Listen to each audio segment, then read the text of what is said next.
Hello everyone, আমি টায়োটিটার প্রিয়াঙ্কা দে। এখন আমি আমার ঠাকুরের এক জীবন্ত কাহিনী বলতে চাই, ছোট্ট একটা ঘটনা, বাট সেখান থেকেও আমরা অনেক কিছু শিখতে পারবো। এক আসামি মার্ডার করেছে একজন লোক। সে নিজে ইচ্ছায় মার্ডার করেনি, মানে কারোর সাথে ঝগড়া লেগেছে। ঝগড়া লাগলে তো আমাদের হাত উঠে যায় কোনো কোনো সময়, হাতাহাতি করতে গিয়ে কোনো রকম বেকায়দায় অপোজিটের মানুষটা মারা গেছে। তো সে সেটাতে খুব ভয় পেয়ে গেছে, কারণ সে তো মার্ডারার না। অনেকে আছে যারা টাকা নিয়ে রোজ মার্ডার করে, সে তো সেরকম না। হঠাৎ একটা নর্মাল মানুষের ধাক্কা খেয়ে যদি একটা মানুষ পড়ে গিয়ে ফট করে মরে যায়, তো সে ফট করে ভ্যাবাচাকা খেয়ে গেছে যে এখন আমি কি করব।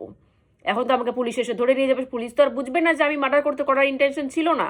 ফট করে হাতাহাতি করতে গিয়ে সে পড়ে গিয়ে মরে গেছে, সেটা তো আর পুলিশ বুঝবে না। এখন তো পুলিশ আমাকে ধরে নিয়ে চলে যাবে, এখন আমি কি করবো, বাঁচবো? সে মানে দিশা টিশা না পেয়ে, ঠাকুর অনুকূল চন্দ্রের তখন খুব নাম ছিলেন, এখনও আছে। তো সে সেই নামটা জানতেন, সে দীক্ষিত ছিলেন না কিন্তু নামটা জানতেন। সে দিশা টিশা না হারিয়ে, আর উনি যেটা জানতেন যে যারাই উনার কাছে যায় উনি তাদেরকে আশ্রয় দিয়ে দেন, সে যেরকমই হোক না কেন আশ্রয় উনি দেবেনই। তো এই কথাটা উনি জানতেন। তো এই কথাটা জানার পরে উনি দিশা না পেয়ে উনি ডিরেক্ট চলে গেছেন ঠাকুরঘরের দেওঘরের মন্দিরে। মন্দিরে গিয়ে ডিরেক্ট ঠাকুরের যে বেড ছিলেন সে বেডের তলায় ঢুকে পড়েছেন ভয়ের চোটে। কাউকে কিছু বলেনি, বেডের তলায় ঢুকে বসে চুপ করে বসে আছে। তো খবর পৌঁছে গেছে পুলিশের কাছে যে আসামি মন্দিরের ভিতরে ঢুকে গেছে। তো এসপি সাহেব একদম মন্দিরের ভিতরে ঢুকে ঠাকুরের সামনে চলে গেছেন, বলছেন যে আপনার মন্দিরে কিন্তু একজন আসামি ঢুকেছে যে মার্ডার করে এসেছে।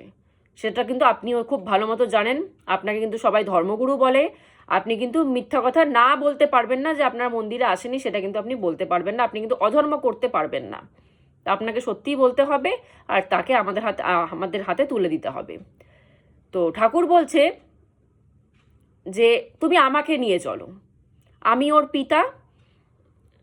আমাকে তো সবাই পরম পিতা বলে, তো আমি ওরও পিতা, যে মার্ডার করেছে যে আসামি, আমি ওরও পিতা। আমি ওকে ভালো শিক্ষা দিতে পারিনি, তাই ও আজকে একটা অপকর্ম করে বসেছে। তো দোষটা ওর না, দোষটা আমার।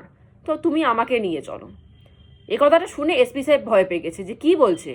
বলছে না, আপনাকে তো নিয়ে যাওয়ার আমাদের কাছে অধিকার নেই, অ্যারেস্ট ওয়ারেন্ট নেই, আপনাকে তো আমরা নিয়ে যেতে পারি না। তখন ঠাকুর বলছেন তাহলে ওকেও তোমরা নিয়ে যেতে পারবে না কেন? দোষীটা আমি ওকে শিক্ষা দিতে পারিনি, ওর কোনো দোষ নেই, তোমরা ওকেও নিয়ে যেতে পারবে না, আমি দেব না। এটা আমার আশ্রমের নিয়ম, আমার কাছে যেই এসেছে আমি তাকে সাহারা দিয়েছি, আমি সেটা ভঙ্গন করতে দেব না। হয় আমাকে নিয়ে চলো, না হলে তোমরা এখান থেকে চলে যাও। তো এসপি সাহেব বলছেন না, এটা তো সম্ভব না, আমরা এখান থেকে চলে যাব, ওর নামে অ্যারেস্ট ওয়ারেন্ট বেরিয়ে গেছে আর আপনাকে আমরা নিয়ে যেতে পারবো না। তো আপনি একটা কাজ করুন, আমরা একটা দিনক্ষণ বলে দিচ্ছি, এই দিনক্ষণে ওকে আপনি থানায় পাঠাবেন, আপনি কোর্টে পাঠাবেন, সেটা আপনার দায়িত্ব, আপনি কি করে ওকে পাঠাবেন। কিন্তু এতটা টাইম আমরা দিচ্ছি, আপনি যে করে হোক ওকে বুঝিয়ে শুনিয়ে কিন্তু কোর্টে পাঠাবেন। ঠাকুর বলছেন ঠিক আছে, আমি কোর্টে পাঠিয়ে দেব। তো ঠাকুর বলছে যে পুলিশরা তো তাতেও সহমত হচ্ছে না, কি কি প্রমাণ যে আপনি পাঠাবেন। তো আপনি একটা কাজ করুন, আপনার আশ্রমের প্যাডে খাতায় লিখে দিন যে এত তারিখে আমি ওকে নিজে হাতে পাঠাবো, আর যদি না পাঠাই তাহলে এত লাখ টাকা আপনাকে জরিমানা দিতে হবে। আপনি এটা লিখিত আমাদেরকে দিন। ঠাকুর তাই করলেন, লিখিত দিলেন। লিখিত দিয়ে তখন সব পুলিশরা আশ্রম থেকে বেরিয়ে গেল। আশ্রম থেকে বেরিয়ে যাওয়ার সাথে সাথে পুলিশটা সে খাটের নিচ থেকে বেরিয়েছে যে মার্ডার করে এসেছে। সে হাউ হাউ করে কাঁদছে যে ঠাকুর আপনি তো আমাকে দেখেন পর্যন্ত নি, আমি যে খাটের তলায় মানে ঢুকে গেছি আপনি তো দেখেন পর্যন্ত নি, আপনার আমার চেহারা পর্যন্ত দেখেননি, আপনার আমার নাম পর্যন্ত জানেন না, আপনি আমার জন্য জেলে চলে যাচ্ছিলেন। এতটা দয়া, এতটা প্রেম কি করে ঠাকুর? আপনি তো আমাকে চেনেনই না, আপনি আমার জন্য কি করে সারেন্ডার করে দিচ্ছিলেন? ঠাকুর তখন বলছে যে আমি তোকে চিনি না, তুই আগের জন্মে এই ঘরে ছিলি, তার আগের জন্মে তুই সেই ঘরে জন্ম নিয়েছিলি, তার আগের জন্মে তুই ওই ঘরে জন্ম নিয়েছিলি। এইভাবে ঠাকুর তাকে 7 জন্ম বলে দিয়েছে, যে 7 জন্ম ধরে তো আমি তোকে পালছি, আমি তোকে চিনি না। এই কথা শুনে সে আরও হাউ হাউ করে কেঁদে ঠাকুরের পা ধরছে। ঠাকুর আমার ভুল হয়ে গেছে, আমি তো ইচ্ছা করে করতে যাইনি, কিন্তু আমার হাত দিয়ে একটা অপরাধ হয়ে গেছে, আমি এখন কি করব ঠাকুর, তুমি বাঁচাও, আমি তোমার কাছে এসেছি, তুমি আমাকে বাঁচাও। ঠাকুর বলছে তুই দীক্ষা নে, তাহলে আমার কথা মতো চল, তুই দীক্ষা নে, দীক্ষা নিয়ে রেগুলার নাম ধ্যান কর, মন্দিরের কাজকর্ম কর, সব কর, তারপর যা হবে আমি বুঝে নেব। উনি দীক্ষা নিলেন, পরের দিনই উনি দীক্ষা নিলেন। ঠাকুরের কথা মতো উনি নাম ধ্যান করা শুরু করলেন, মন্দিরে কাজকর্ম করা শুরু করলেন। শুরু করে যথারীতি যখন ডেট আসলো, সেই ডেটটা ঠাকুর তাকে পাঠালেন। সে তখনও ভয় কাঁপছে। ঠাকুর বলছে, তুই যা, আমি বলছি তোর কিছু হবে না, তুই আবার রিটার্ন এখানেই মন্দিরে আসবি, তুই আমার মন্দিরেই থাকবি, এখানেই কাজকর্ম করবি, তুই যা, আমি যেহেতু কথা দিয়েছি, তুই যা, তুই ঠিক আবার ফেরত চলে আসবি, আমি বলছি। যথারীতি উনি গেলেন সেই ঠাকুরের কথা অনুযায়ী। ঠাকুরের কথা তো ফেলতে পারবেন না। যথারীতি সে কোর্টে গিয়ে ধরা দিলেন। কিন্তু দেখা গেল কোনো লোকজন না থাকাতে, কোনো মানে যারা প্রত্যক্ষদর্শী না থাকাতে উনি রেহাই পেয়ে গেলেন। রেহাই পাওয়ার কোনো কথাই না। ওনার উপরে মার্ডার চার্জ আছে, উনি মার্ডারটা করেছেনও। কিন্তু ঠাকুর যেহেতু বলেছে তুই আমার কাছে আসবি, তোর কিচ্ছু হবে না, কীভাবে উনি রেহাইও পেয়ে গেলেন? রেহাই পেয়ে গিয়ে ঠাকুরের কাছে এসে বসলেন। ঠাকুর, আমি রেহাই পেয়ে গেছি, আপনি বলছিলেন আমি আপনার কাছে ফিরে আসব, কিন্তু আমার ফেরার চান্সেস ছিল না, তবুও আমি ফিরে আসলাম আপনার কথায়। ঠাকুর বলছে, তাহলে তুই একটা কাজ করবি, তুই রেগুলার সব মন্দিরে কাজকর্ম করবি, ডেইলি 4 ঘন্টা তুই নাম করবি। আমার কথা শোন, 4 ঘন্টা তুই নাম করবি ডেলি। তো সে সেই মতো ঠাকুরের কথা একদম বাণী সব ফলো করে চলে, মন্দিরে কাজকর্ম করে, ঠাকুরকে সেবা করে, ডেইলি 4 ঘন্টা নাম করে।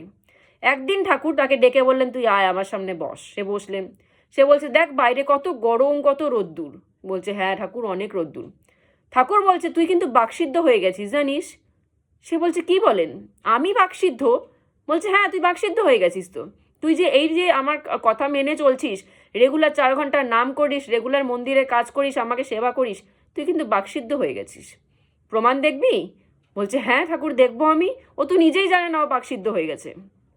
ঠাকুর বলছে, তুই আকাশের দিকে তাকা, আকাশের দিকে তাকিয়ে বরুণদেবকে ডাক, বরুণদেবকে ডেকে বল, এত রোদ্দুর, তুমি এখানে 5 মিনিটের জন্য বৃষ্টি দাও।